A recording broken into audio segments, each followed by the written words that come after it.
Mempelai wanita di Bogor hilang misterius sehari usai akad, terkuak isi chat terakhir Pak Firasat. Pilunya curhatan seorang pria di Kabupaten Bogor ditinggal istrinya sehari setelah akad nikah. Kisah pilu ini menimpa seorang pengantin baru di Bogor yang hilang misterius sehari setelah akad nikah. Anggi Anggraeni dilaporkan hilang oleh suaminya Fahmi. Anggi merupakan warga kampung Sindangpala RT 3 RW 4, Desa Mekarsari, Kecamatan Ranca Bungur, Kabupaten Bogor. Fahmi bercerita ia menikah dengan Anggi Anggraeni pada tanggal 25 Juni 2023. Tanggal 26 Juni 2023 sekira pukul 16.30, Anggi meminta izin pada Fahmi untuk membeli ayam geprek di depan gang rumahnya.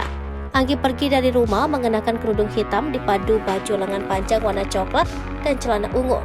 Sejak saat itu pengantin baru ini tak kunjung kembali ke rumah.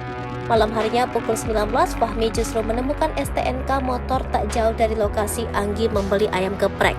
Ketika menunggu pesanannya datang, Anggi mengirimkan pesan kepada suaminya melalui pesan WhatsApp.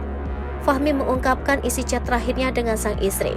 Anggi dalam pesan tersebut sempat kesal lantaran kurir yang mengantar ayam pesanannya tak kunjung datang. Saat itulah Fahmi kemudian bergurau dengan Anggi soal penculikan. COD-nya pakai mobil kayaknya, haha, kata Anggi. Dah awas diculik, buruan pulang, ujar Fahmi. Tak lama berselang dari chat terakhir di atas, Anggi menghilang dan tak membalas pesan dari suaminya.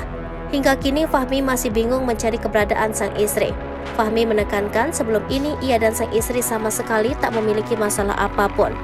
Meski baru pacaran selama 5 bulan dan langsung menikah, ia memastikan pernikahan keduanya bukan atas dasar paksaan.